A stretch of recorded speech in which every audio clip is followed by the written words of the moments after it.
আমি খুবই ভাগ্যবান। সেদিন আমার বেঁচে থাকার কথা ছিল, মৃত্যু থেকে অনেক কাছে ছিলাম।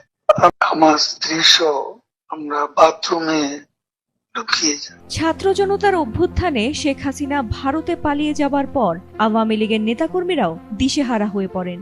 কে কোথায় যাবেন, কি করবেন সেই চিন্তায় বিভোর হয়ে পড়েছিলেন আওয়ামী লীগের বাঘা বাঘা নেতাকর্মীরা। হাসিনার পালানোর পর সবার চোখ ছিল আওয়ামী লীগের সাধারণ সম্পাদক ওবায়দুল কাদেরের দিকে, কিন্তু সেই সময় ওবায়দুল কাদেরের কোনো হদিস মেলেনি। তবে এবার নিজেই প্রকাশ্যে আসলেন আওয়ামী লীগের এই নেতা, জানালেন 5 আগস্টে তিনি কোথায় ছিলেন।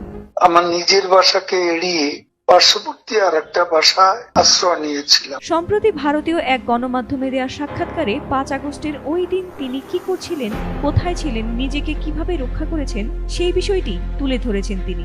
ওবায়দুল কাদের বলেন, আমি খুবই ভাগ্যবান। সেদিন আমার বেঁচে থাকার কথা ছিল না, মৃত্যুর অনেক কাছে ছিলাম। আমার নিজের বাসাকে এড়িয়ে পার্শ্ববর্তী আরেকটি বাসায় আশ্রয় নিয়েছিলাম। তারা সেই বাসাতেও হামলা করে। তারা জানতো না যে আমি সেখানে আছি। তারা ভাঙচুর ও লুটপাট করতে থাকে। আমি আমার স্ত্রী সহ 5 ঘন্টা বাথরুমে লুকিয়েছিলাম। আমি আমার স্ত্রী সহ আমরা বাথরুমে ঢুকিয়ে যাই। অনেকক্ষণ ছিলাম, প্রায় 5 ঘন্টা। ছাত্রদের ভয়ে স্ত্রীকে নিয়ে 5 ঘন্টা বাথরুমে লুকিয়েছিলেন এক সময়ের দাপুটে এই নেতা। এমনকি ছাত্ররাই তাকে পালিয়ে যেতে সাহায্য করেছে এমন বিস্ফোরক মন্তব্য করেন তিনি। হাসিনা সরকারের পতনের পর এই প্রথম কোনো গণমাধ্যমে মুখ খুললেন ওবায়দুল কাদের।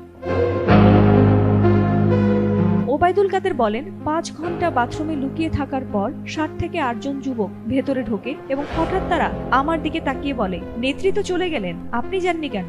আমি তখন কিছু বলতে চাচ্ছিলাম, কিন্তু এরই মাঝে তারা আচরণ পাল্টে ফেলে। কেউ একজন বলে, আপনার ছবি তুলবো।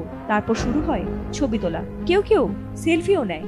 ধারণা করি এদের মধ্যে অনেকেই আমাকে চিনত। এই সাক্ষাৎকারে ছাত্ররাই তাকে পালাতে সাহায্য করেছিল এমন বিস্ফোরক মন্তব্য করেছেন তিনি। ওবায়দুল কাদের বলেন, ভাবতেও পারিনি যে কয়েক মিনিট আগে বাথরুমে যারা জোর করে ঢুকেছিল তারাই আমাদের এভাবে রক্ষা করবে।